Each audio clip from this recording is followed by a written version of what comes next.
Meus amigos, muito boa tarde a todos. Tentarei falar o mais alto possível, sem incomodar muito.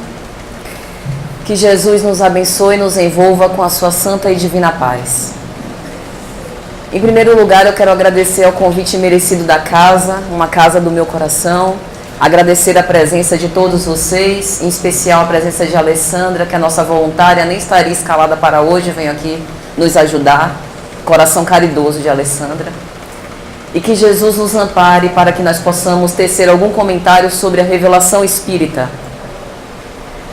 Narra Jesus uma parábola muito especial, dizendo mais ou menos assim: o reino dos céus é semelhante a um negociante que procurava pérolas preciosas, até que um certo dia ele descobre uma pedra de muito valor. Então ele vende tudo que tem, a compra e é feliz. Não existe espiritismo fora de Jesus, porque a terceira revelação obrigatoriamente precisa vir após a segunda. E é por isso que Kardec, na obra A Gênese, vai dizer que toda a moral espírita é calcada nos ensinamentos do Cristo. No momento em que o Cristo faz uma analogia do reino dos céus como um sujeito que mercadejava pérolas preciosas, ele está falando de cada um de nós. Nós, como seres humanos, como Freud, o pai da psicanálise, costumava dizer, somos sujeitos em busca da realização dos nossos desejos, sujeitos faltantes, que sempre buscam uma forma de substituir o vazio interior imenso que nós temos. E assim como aquele negociante de pérolas preciosas, nós estamos sempre buscando algo que vise nos preencher. Quando nós adentramos essa casa espírita, quando nós decidimos começar a estudar a doutrina dos espíritos, provavelmente nós fomos motivados por uma curiosidade.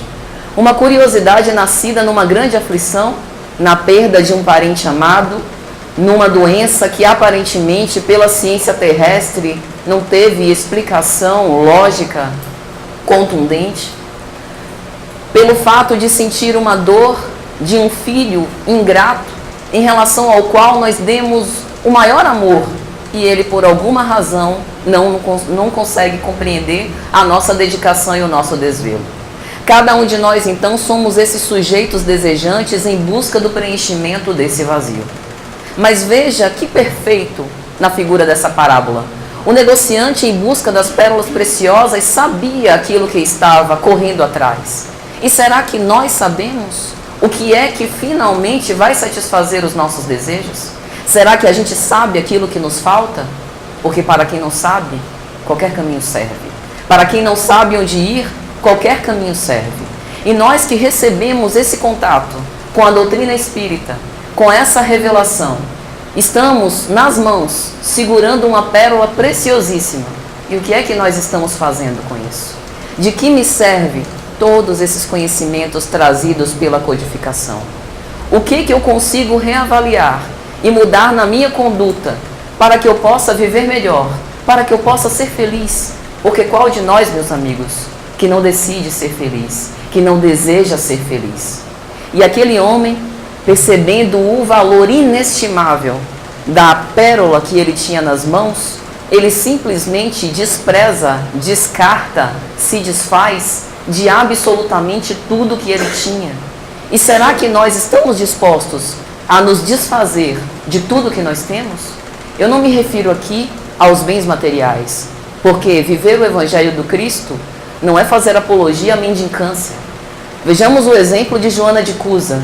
Procura Jesus e lhe diz: mestre, eu sou capaz de largar tudo para segui-lo. Largo meu marido, largo a minha casa, largo meu filho, só para te seguir os passos.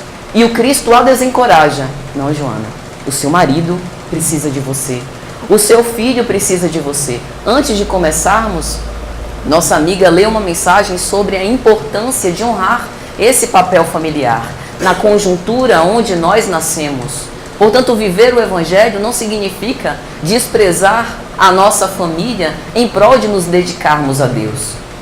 O altar que nós devemos cultuar é do nosso interior, dentro dos nossos corações. Mas precisamos refletir o quanto dessa mensagem universal do Evangelho nós já conseguimos aplicar na prática no nosso dia a dia, onde nós fomos internados. Porque se nós estivermos dispostos a nos desfazer do nosso orgulho e a nos entregar, nos despir perante a divindade, entregando o nosso coração em sacrifício, aí sim nós alcançaremos a verdadeira felicidade. A felicidade que nós tanto estamos perseguindo, que às vezes o mundo a oferece sob disfarces os mais sutis. A aparência da felicidade para o nosso mundo, para a nossa sociedade narcísica, hedonista, ególatra, é a felicidade do êxtase, é a felicidade do gozo intenso, numa fração de segundos.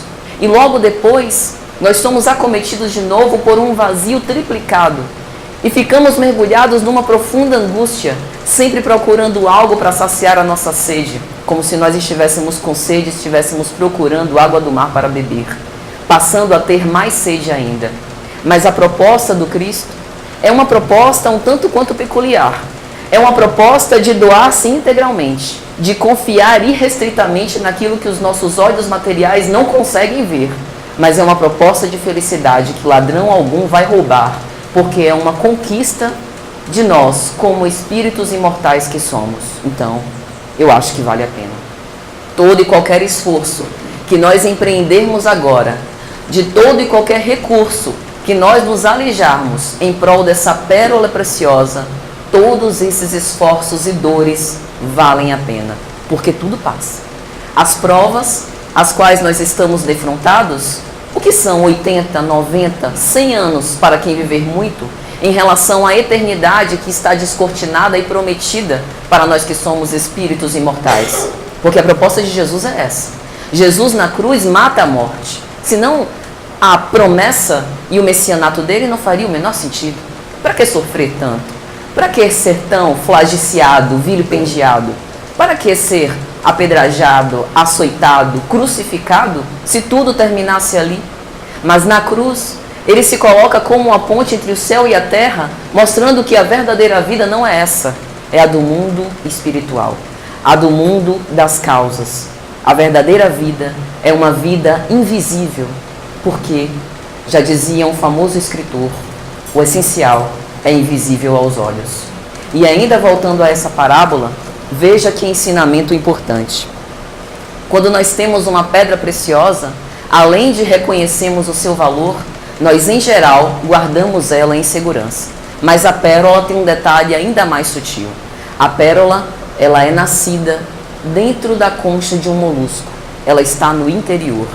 Mas para que nós possamos apreciar toda a sua beleza e todo o seu brilho, nós precisamos abrir essa concha, para que a radiação solar refletida na sua superfície polida possa então fazer brilhar e fugir diante dos nossos olhos.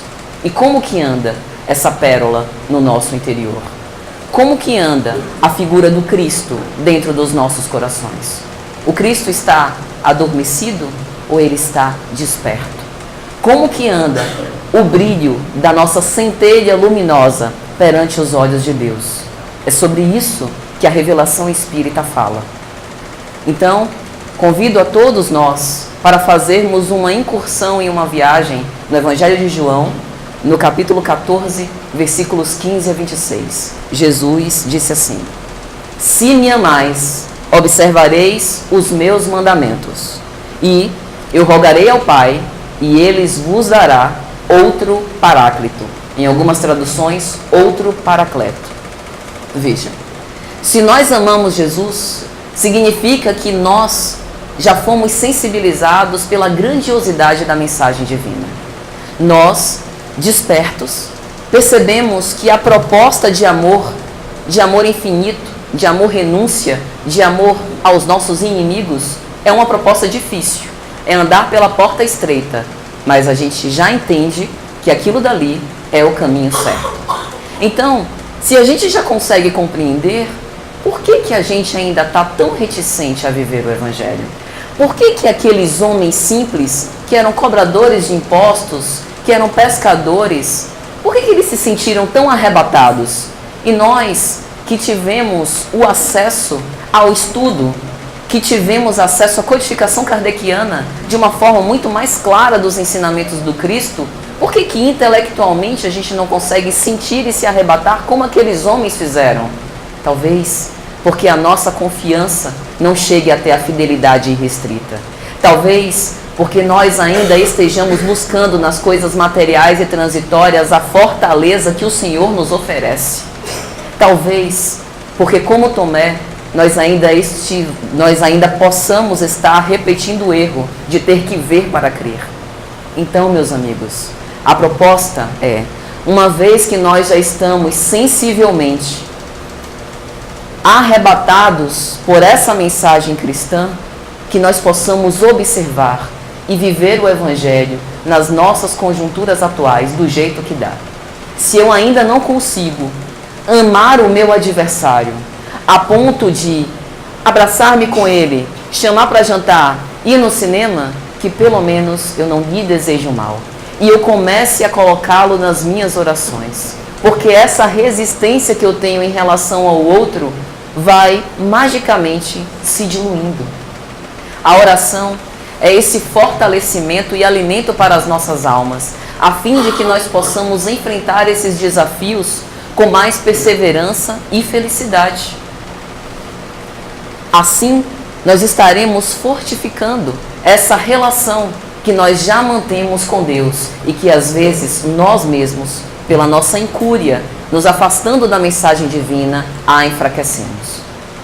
Se nós ainda não conseguimos, perante uma injúria, dar a outra face quando nós somos esbofeteados, como Cristo perante Anás e Caifás, esbofeteado pelo soldado romano, e faz uma pergunta: por que me bateste?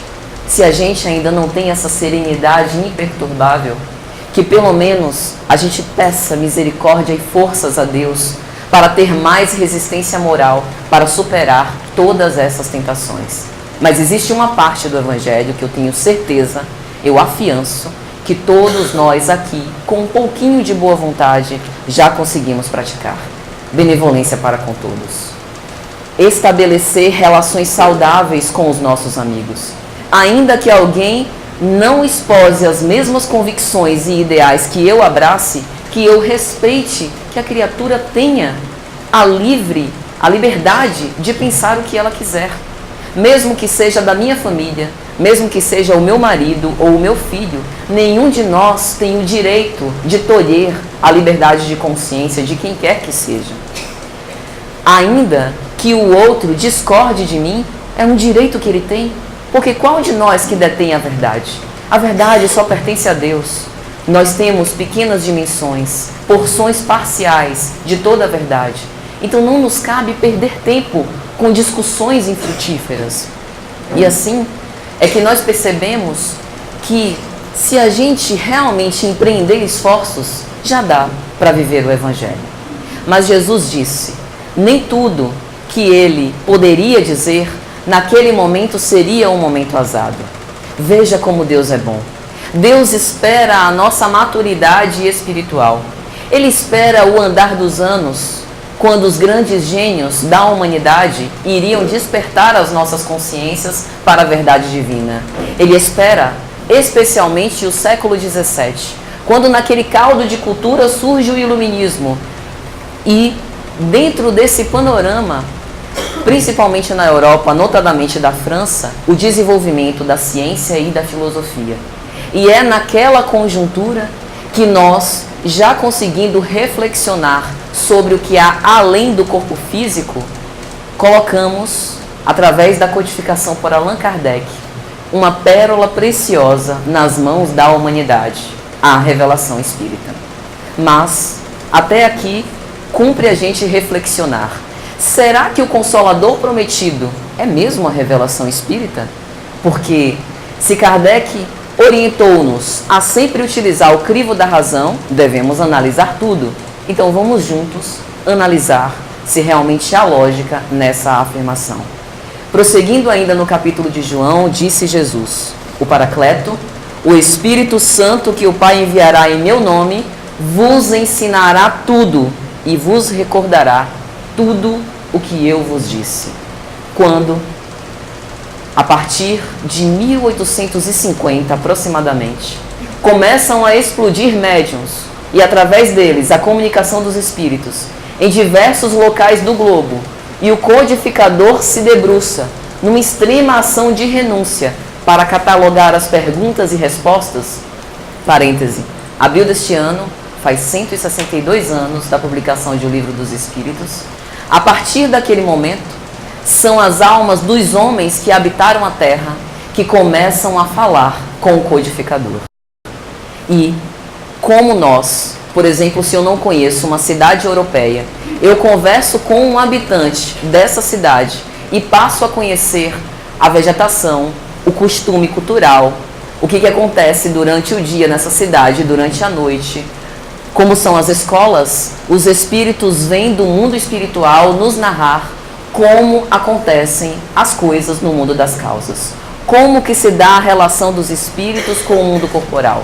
Qual a origem da vida? O que acontece? Qual a nossa destinação após essa vilegiatura carnal? E os espíritos fazem questão de ratificar a Kardec que eles não vêm trazer nenhuma verdade nova. Pelo contrário, eles vêm relembrar aquilo que jaz na nossa consciência. Quando na questão 621 de O Livro dos Espíritos, Kardec pergunta: onde está escrita a lei de Deus? E a espiritualidade responde: na consciência. Significa que a nenhum de nós é dado desconhecer a lei, porque ela está na nossa consciência, fresca na nossa memória. E aí Kardec faz uma segunda pergunta, em continuação a essa, a linha A da questão 621. Posto que o homem carrega na sua consciência a lei de Deus, que necessidade haveria de a revelar? E os espíritos respondem: ele a esquecera e a menosprezara. Deus quis que ela lhe fosse lembrada. Aqui está uma prova bastante forte de que possivelmente esse Paracleto e esse Consolador prometido, que não veio trazer nenhuma moral nova, mas refrescar a nossa memória em relação à lei divina que nós devemos seguir, pode mesmo ser o Espiritismo. E aí cumpre a nossa reflexão. O Espiritismo que veio satisfazer a nossa curiosidade em relação ao que nos sucederá após a morte, para nós, promoveu o consolo que nós buscávamos? Porque foi essa a promessa do Cristo. Eu precisarei me ausentar temporariamente e fisicamente de vocês, embora o Cristo jamais tenha nos deixado. Porque nós estamos no globo terrestre imantados pela sua psicosfera divina. O nosso globo carrega as impressões digitais do nosso arquiteto da vida maior. Então, mesmo que fisicamente ele não esteja aqui, o Espiritismo está há 162 anos e até hoje o avanço das ciências não comprovaram nenhum tipo, qualquer tipo de contradição no ensino dos Espíritos. Kardec foi quem disse, na mesma obra A Gênese: a fé verdadeira é essa, aquela que é capaz de enfrentar a razão face a face em todas as épocas da humanidade. Nós varamos os séculos, passamos de um século para outro, e essa verdade ainda está valendo. Mas cumpre a nossa reflexão. Será que em contato com a doutrina espírita, nós nos sentimos como esse negociante da parábola? De posse de toda a codificação nas mãos, nós reconhecemos que essa verdadeiramente é uma pérola preciosa? Porque se é, nós precisamos fazer como ele fez. Vender tudo que a gente tem para abraçar essa verdade. Dito de outra forma, renunciar ao nosso próprio ego e entregar o nosso próprio coração para a vivência desses ensinamentos. Porque o Espiritismo é a revivescência do cristianismo primitivo. Então, o convite é esse: que nós possamos caminhar nos passos do Cristo, vivendo e pensando o que ele faria se ele estivesse nas situações que nós temos. Se o Cristo, mediante uma cena trágica da perda de um filho, estivesse ali e fosse, como ele é, o nosso melhor amigo, qual conselho será que ele daria? Encoraja-te, minha filha, porque você não pode acreditar que a vida cesse no corpo, porque eu mesmo te disse que que a imortalidade da alma é uma verdade irrefutável, que a vida continua e que os verdadeiros laços do coração não se desfazem com a morte. Persevera com fé e confiança, esperando que num novo dia o sol vai brilhar e que a cada dia nós podemos renascer e ressuscitar como ele ressuscitou e resplandeceu refulgente diante dos olhos espirituais de todos para os quais ele apareceu. Portanto, a revelação espírita tem todos esses meandros. Ela visa nos dar a consolação para as nossas dores. Ela não vai retirar o fardo que carregamos, porque o nosso testemunho é obrigatório. Deus poderia ter nos criados perfeitos se o quisesse, mas onde é o nosso mérito? Ele quer que nós ascendamos moralmente pelo sacrifício de nós mesmos. Cada um de nós, então, carregamos uma cruz, como o Cristo simbolizou rumo ao Gólgota. Às vezes, a nossa cruz não é tão pesada como a dele. Não é aquele madeiro infamante. Às vezes é uma cruz muito leve, mas espicaça a nossa pele sensível. São aqueles mil nadas que acabam nos espetando e que terminam a nossa paciência e que a gente pensa em desistir. Muitos, nutrindo uma angústia inenarrável, com um desgosto profundo pela vida, dão cabo da própria vida pelo suicídio. E quando voltam ao mundo espiritual, um sentimento de grande remorso toma conta pelo tempo perdido. Nós não podemos deixar que isso aconteça. Mediante dias tão tumultuados, em que nós vemos graçar na humanidade a violência e a agressividade, nós que somos os cristãos redivivos, precisamos ser os archotes luminosos, iluminando as sombras, varando as trevas, enfrentando com desassombro, com perseverança e com caridade, colocando na prática aquele amor que o Cristo nos mostrou. Essa é, portanto, a terceira revelação. E essa doutrina não é a doutrina de um homem, é a doutrina de todos os espíritos. Essa é a força da nossa doutrina. Porque se fosse uma opinião particular e pessoal, ela poderia ser facilmente contestada. Ainda que fosse muito sensata, seria a opinião de uma pessoa qualquer. Mas aqui nós estamos diante das vozes dos homens que habitaram a terra e que progrediram moralmente e que passam a ser representantes de uma revelação divina. O controle universal do ensino dos espíritos, que Kardec desenvolveu na obra O Evangelho segundo o Espiritismo, é uma das maiores forças dessa doutrina, mostrando que verdadeiramente essa é a terceira revelação. Portanto, nós estamos aqui diante de um ensino coletivo e concordante, em que nós temos resposta para tudo. Basta vasculhar as mais de 1000 perguntas em O Livro dos Espíritos. E se nós quisermos um tipo de entrevista, basta devassar a obra O Céu e o Inferno, que depois do preâmbulo em que Kardec vai escrever sobre o que é o purgatório, o inferno, o céu segundo o Espiritismo, ele coloca comunicações de espíritos em condições as mais diversas, desde espíritos suicidas, desde criminosos arrependidos, desde espíritos felizes até espíritos em condição mediana. Nós abordamos isso no mês passado aqui nessa casa. Cada uma das obras tem uma peculiaridade. E a principal peculiaridade de A Gênese é mostrar a ciência espírita. A ciência espírita é uma ciência de observação. Os espíritos aparecem para Kardec e mostram o fenômeno.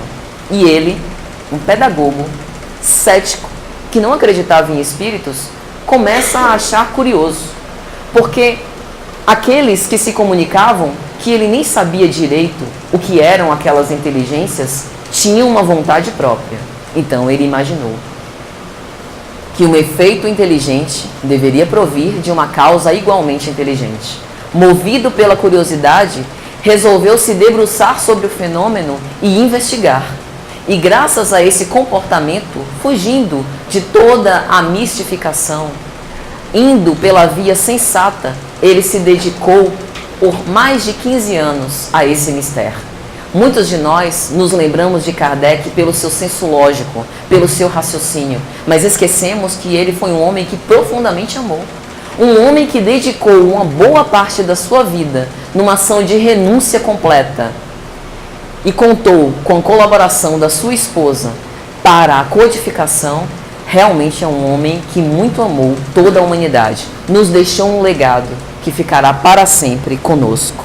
E foi por isso que na introdução de A Gênese, que ele escreveu em 1867, 10 anos depois de O Livro dos Espíritos, ele vai colocar: até agora, foram passados 10 anos da publicação de O Livro dos Espíritos e não houve nenhum conhecimento, nenhuma informação trazida por essas vozes do além-túmulo que foi contradita pela ciência da nossa época. Então estamos diante de uma informação que realmente tem fidedignidade.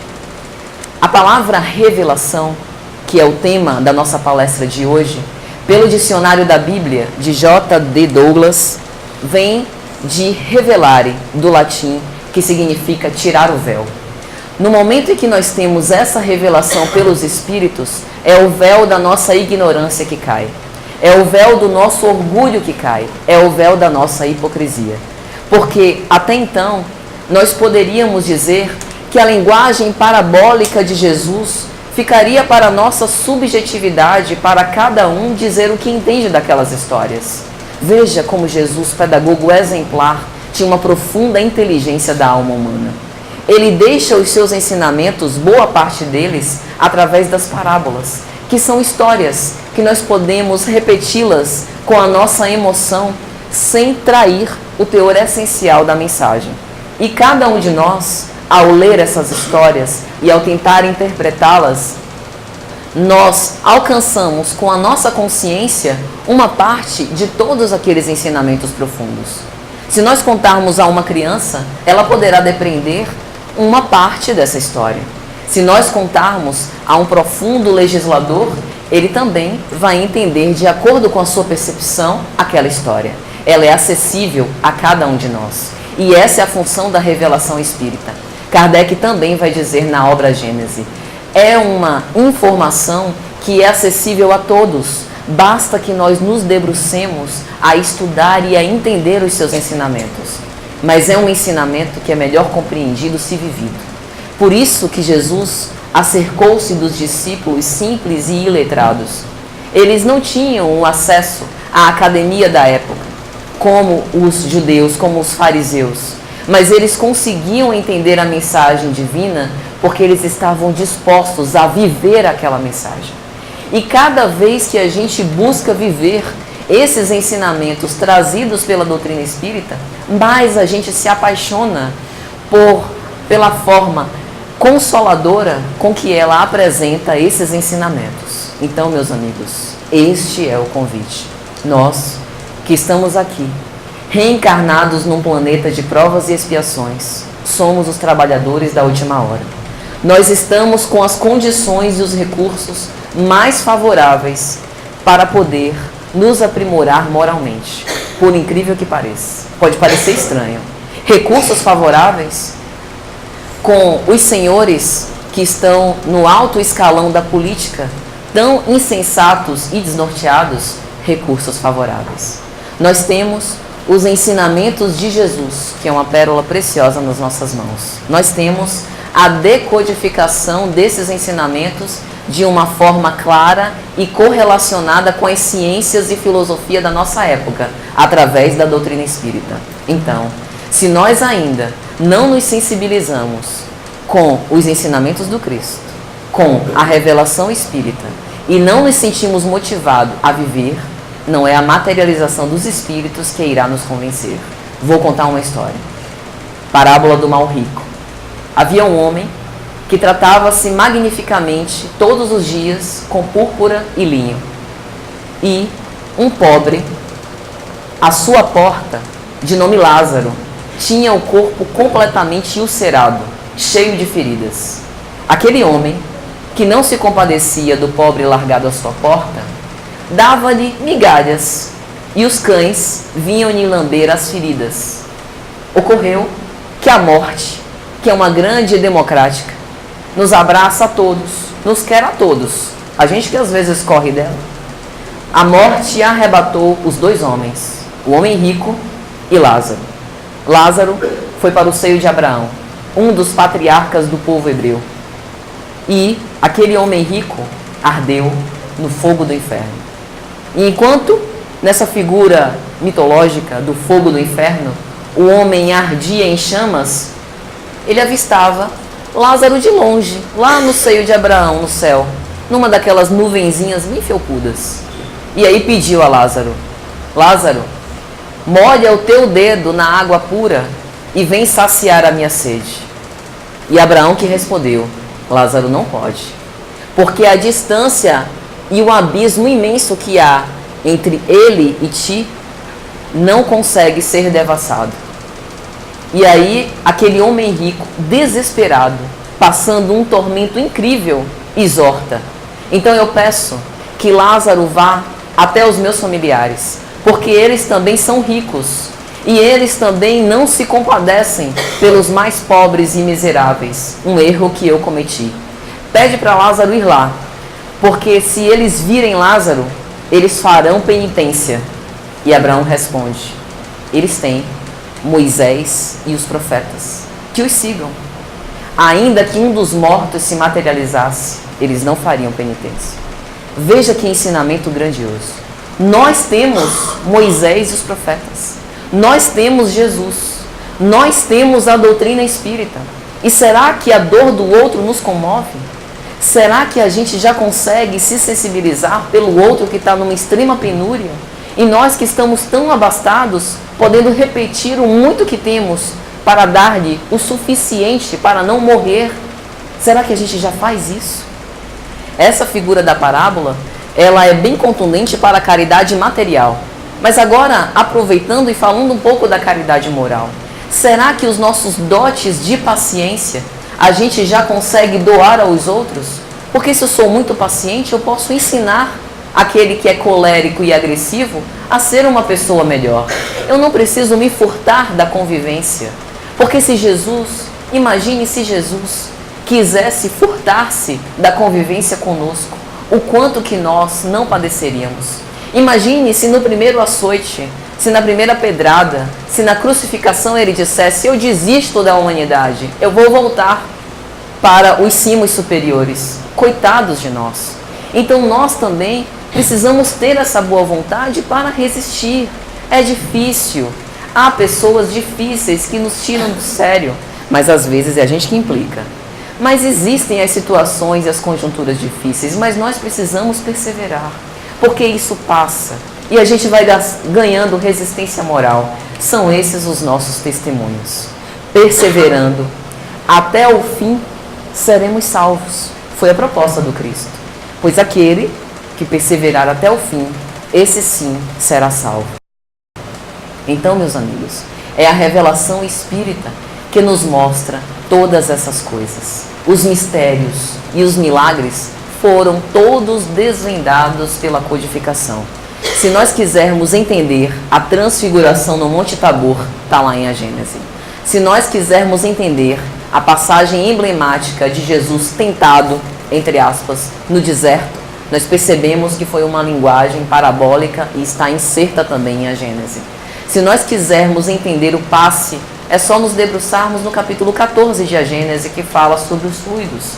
Todos esses ditos milagres que aos nossos olhos saltavam com tanta emoção pela superioridade moral da natureza de Jesus, estão ali muito bem explicados. Então nós temos todos os recursos à nossa disposição e à nossa mão para que a gente possa seguir nesses caminhos que Ele nos mostrou.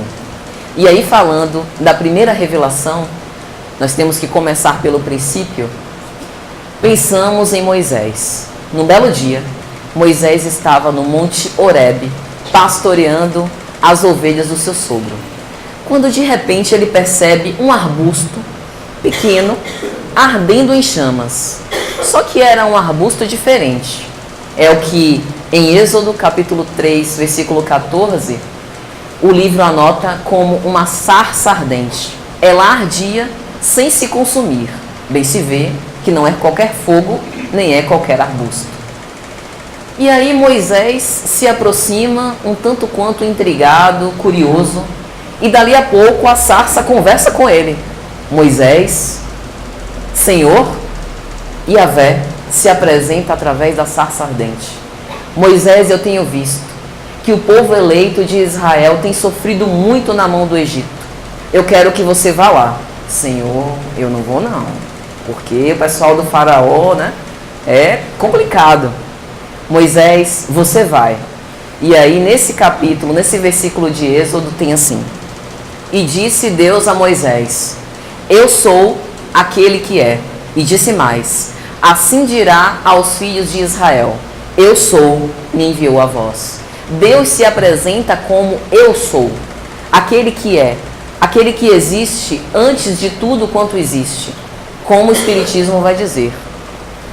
Causa primeira de todas as coisas. E o interessante é que na segunda revelação, com Jesus, ele repete o eu sou. Eu sou o pão da vida. Eu sou a luz do mundo. Eu sou a porta. Eu sou o bom pastor. Eu sou a ressurreição e a vida. 7 vezes Jesus repete o eu sou. Veja que aqui é uma prova contundente que ele é a segunda revelação. Mais uma vez a mensagem divina vem na figura do Jesus humano mostrar aos homens qual o caminho certo para seguir. E se em cada uma dessas passagens que Jesus disse eu sou, a gente substituir pela mensagem divina, a gente vê que a coerência se mantém. A mensagem divina é o pão da vida. A mensagem divina é a luz do mundo. A mensagem divina é a porta. Essa é a característica da revelação divina. A revelação divina é transcendente. Ela ultrapassa os séculos. Vale para qualquer conjuntura, para qualquer cenário de cultura, para qualquer tempo e lugar. E aí vem a terceira revelação. Na terceira revelação, esse Consolador prometido vem pelas vozes dos homens que habitaram o mundo corporal e que retornam do mundo dos espíritos para nos dar orientações. E o cuidado que Kardec teve com esse crivo da razão é muito pertinente, porque se os espíritos não são exatamente anjos, porque foram homens que habitaram a Terra, cada qual no seu patamar evolutivo, a gente precisa avaliar tudo. Mas é através dessa comunicação que a gente tem acesso a essas experiências e ensinamentos elevados. Porque cada um de nós, não obstante as nossas imperfeições, somos instrumentos de Deus para essa revelação. Até nós. Nós, que somos pais, funcionamos como co-criadores com a divindade, dando um envoltório corporal para os nossos filhos e Deus com o princípio inteligente. E isso acontece a miúde na criação. Na obra Evolução em Dois Mundos, André Luiz vai dizer que sob o influxo divino, os arquitetos da vida maior plasmaram os mundos. Veja que interessante. Se nós temos ciência disso, que nós somos instrumentos nas mãos, como se fôssemos vasos de barro, nas mãos do oleiro divino, nós precisamos aprimorar os nossos instrumentos. Como um músico que, se tiver um violino afinado, toca uma bela música. Nós somos esse violino nas mãos desse grande músico que é Jesus. E todo o esforço que a gente fizer por se afinar com essa mensagem divina vai proporcionar a nós a felicidade do dever bem cumprido. E para aqueles que convivem conosco, a oportunidade de apreciar os belos sons que do nosso instrumento vão sair. Esse é o convite. Nós temos reencarnado, renascidos pela água, como chama Jesus. E será que a gente tem renascido pelo Espírito? Renascer pela água foi acréscimo de misericórdia e a oportunidade dada pelos nossos pais. Renascer pelo Espírito é conosco. Reavaliar os nossos pensamentos. Fazer um balanço da nossa reencarnação. Se o nosso mentor espiritual aparecesse agora, materializado diante de nós e dissesse, amigo, e aí, como tá? Como que anda a sua vida? O que você tem feito até agora? Você se sente feliz? Está aproveitando bem essa chance? Ou você quer recomeçar? Porque a gente pode recomeçar. A gente não precisa esperar um novo planejamento reencarnatório. Não. Vai demorar muito tempo. E a gente não sabe em que condições a gente vem. Não sabe nem se vem nesse planeta. A transição está seguindo. Aqueles nós que não estejamos ambientados com a regeneração, porque o planeta regenerado é formado de espíritos regenerados. Nós seremos gentilmente convidados a habitar outros planetas mais apropriados com a nossa evolução espiritual. Então a pressa e a urgência é nossa. Pensemos todos os dias nisso, nessa conversa com o nosso mentor materializado, porque ele está aqui ao nosso lado, esperando, amparando-nos em nossas dificuldades. Mas somos nós que muitas vezes esquecemos dele, como esquecemos da mensagem divina que está na nossa consciência e que os espíritos vêm nos lembrar. Nós não sabemos quando nós seremos chamados. E se para nós essa pode ser a última chance, cumpre a gente aproveitar ao máximo, como Maria Madalena aproveitou. Em um determinado momento, mesmo tendo uma vida completamente desregrada, as pessoas achavam que ela não tinha jeito, ia morrer daquela forma. Ela vê o Cristo e naquele momento tem um insight, decide mudar completamente a sua vida e efetivamente o faz. Ela não foi mãe, mas foi mãe espiritual de dezenas, centenas de leprosos que ela abraçou como se fossem os seus filhos do seu próprio ventre. Paulo de Tarso, não preciso nem dizer, um perseguidor de cristãos, um criminoso, quem o visse acharia que ele iria arder no fogo do inferno e ia morrer daquele jeito. Mas, tendo a oportunidade de reflexionar sobre os seus erros, porque a aparição do Cristo não foi nenhuma dádiva miraculosa e não foi exatamente naquele momento que ele fez a sua transcendência. Ele soube renunciar ao seu orgulho farisaico, padecendo por amor ao nome de Jesus. Quem lê a obra Paulo e Estevão vê o quanto de peripécias ele precisou enfrentar. Só para citar um exemplo bem claro, bem pequeno, nós hoje somos recebidos nas casas espíritas para falar em nome de Jesus com água, com beijo, com carinho, com desejo que dê tudo certo. Ele era recebido com açoite, com chibatada, com pedrada, fugia em cesto de vinho, pelo riacho. Então a coisa era difícil.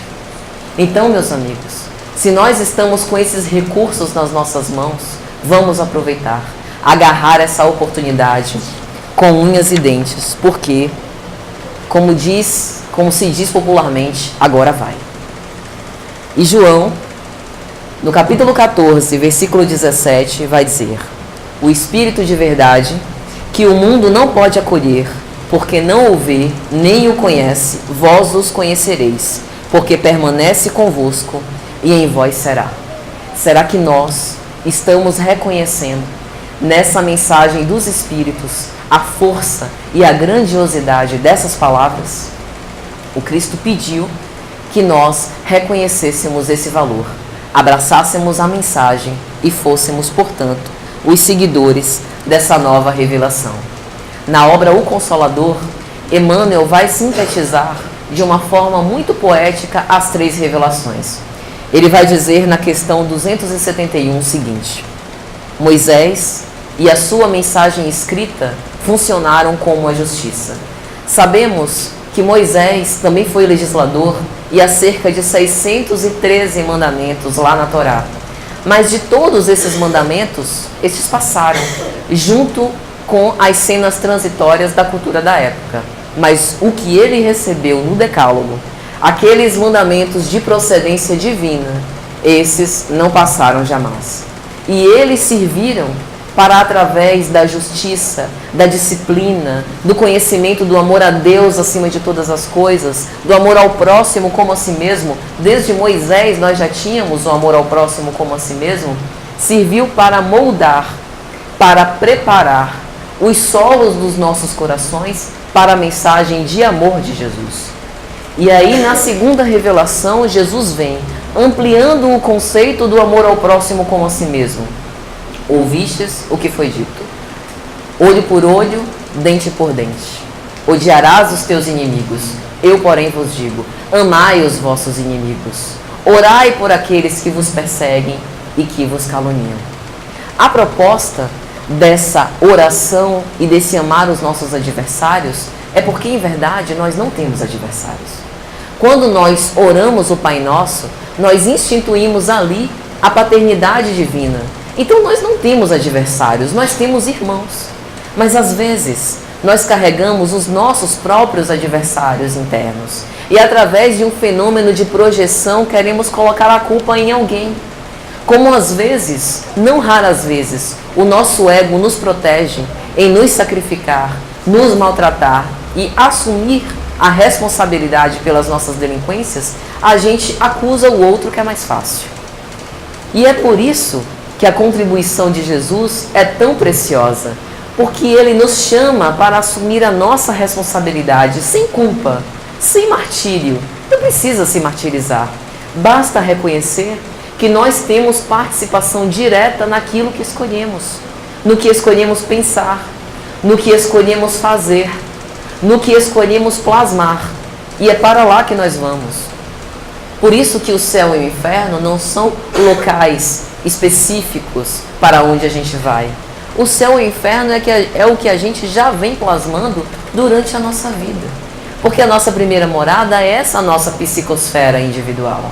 E se a gente está infeliz, se a gente não está gostando da forma como temos procedido, é fácil, basta mudar. Mudar, crescer, é um processo doloroso e que requer a nossa participação direta. Requer o nosso trabalho. É acolher o mal que ainda há em nós, como dizia o apóstolo Paulo. Por que que o bem que eu quero eu não faço? E o mal que eu não quero, esse eu ainda faço. Porque são as tendências que nós trazemos, arraigados à nossa personalidade, reencarnação após reencarnação. E se desvencilhar desses maus hábitos custa, mas a gente pode começar a desenvolver bons hábitos de pensamento, boas ações edificantes, persistir. Como nós começamos, quando a gente começa uma dieta ou um exercício, não é fácil, requer a nossa dedicação inicial, mas depois de um tempo, a gente percebe que aquela rotina já está entranhada no nosso modo de ser. Assim também são com as boas ações. A gente começa fazendo as boas ações com trabalho, com dificuldade, mas a gente vai passar um tempo e vai se surpreender que aquilo dali passa a nos fazer falta se a gente não fizer. Assim também é com as ações no bem. E aí Emmanuel vai terminar essa comparação dizendo que assim como a lei de Moisés representa a justiça, primeira revelação, a segunda revelação trazida por Jesus simboliza o amor, o espiritismo simboliza a verdade, porque é a reportagem do além-tudo. Os espíritos que viveram conosco voltam para dizer como eles amanheceram do outro lado. Quando a gente tem, por exemplo, a coleção A Vida no Mundo Espiritual por André Luiz, a gente vê que riqueza de detalhes em conjunturas as mais diversas possíveis, em que ele, como repórter do além, vem nos mostrar. Isso serve como advertência, para que a gente não possa repetir os mesmos equívocos desses irmãos que nos precederam. Para a gente aprender, a gente não precisa quebrar a cara. A gente pode aprender pelas experiências malogradas dos outros. Já nos poupa tempo, já nos poupa desgosto. E esse sentimento de felicidade nasce exatamente daí. Nasce desse dever bem cumprido, de seguir a mensagem divina dentro das nossas condições e dentro da nossa conjuntura. Fazer do Evangelho aquilo que dá e aquilo que é possível. E aí, meus amigos, já caminhando para o final, preciso me lembrar do Sermão da Montanha. O Sermão da Montanha é vastíssimo, mas tem uma parte que eu acho que é especial para esse momento em que a gente está falando sobre revelação espírita. Jesus disse assim: vós sois a luz do mundo. Será que a gente percebe a amplitude disso? Olhem para esse salão. Vejam as luzes acesas. Quando as luzes foram acionadas, elas não perguntaram se o salão estava cheio ou vazio. Elas não perguntaram se era dia ou se era noite. Quanto tempo elas ficariam acesas? Elas simplesmente brilham. É assim que nós temos que ser. Nós somos as luzes que iluminam o mundo. Nós fomos convidados pelo nosso Messias, pelo nosso Salvador, a fazer brilhar a nossa centelha. Como nossa amiga diz, florescer onde nós fomos plantados. O Espírito Sheila, sempre que se comunica, costuma dizer que nós somos as flores do jardim bem cuidado dela. Então nós precisamos perfumar o ambiente onde quer que a gente vá, iluminar, fazer luz onde haja trevas. Esse é o convite. E Jesus, prosseguindo, diz: porque não pode permanecer oculta uma cidade situada no monte. A construção divina no interior dos nossos corações não pode permanecer oculta. Nós precisamos provar a nossa fé através dessas nossas obras. Onde quer que a gente vá, que as pessoas que nem nos conheçam reconheçam. Fulano de tal é intrigante, né? Enquanto as pessoas perdem a paciência quando a gente fala algo contra eles, fulano de tal reage positivamente sempre. Deve ser cristão. É assim que a gente tem que ser reconhecido, pelas nossas ações. E Jesus prossegue ainda mais: porque não se acende uma luz e se põe debaixo do alqueire, mas no candelabro, para iluminar a todos o que estão na casa. Nós somos essas luzes e não podemos permanecer ocultos, com medo, debaixo da mesa. Mesmo com tanta violência, nós não podemos nunca esquecer que a lei de Deus é de harmonia infinita, que a lei de destruição é uma das leis morais que Kardec anotou na parte 3ª do Livro dos Espíritos, que essa arrumação da casa é necessária. Essas catástrofes, as expiações coletivas, fazem parte de uma programação maior da regeneração.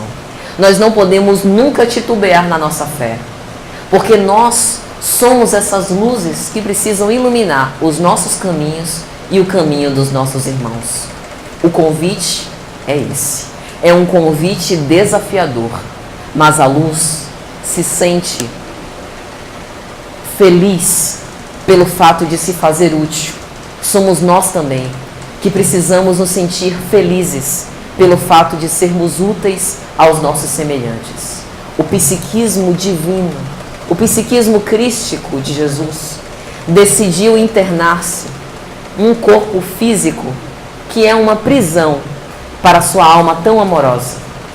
Ele, que é toda luz, a sua luz em sua mais pura essência, pisou os seus pés nesse charco que é o planeta de provas e expiações. Conviveu com pessoas que nem sempre compreenderam a sua mensagem. Ainda hoje, passados mais de 20 séculos, a gente não consegue compreender em toda a sua grandiosidade a mensagem de Jesus. Mas ele decidiu vir. E em nenhum momento ele se desestimulou do convívio conosco. Pelo contrário. Ele sempre achou que esse convívio era um grande investimento. Jesus era um revolucionário. Ele revolucionou os nossos corações. E é por isso que ainda hoje, depois de mais de 2000 anos, nós continuamos falando dele. E eu creio que nós falaremos até a eternidade.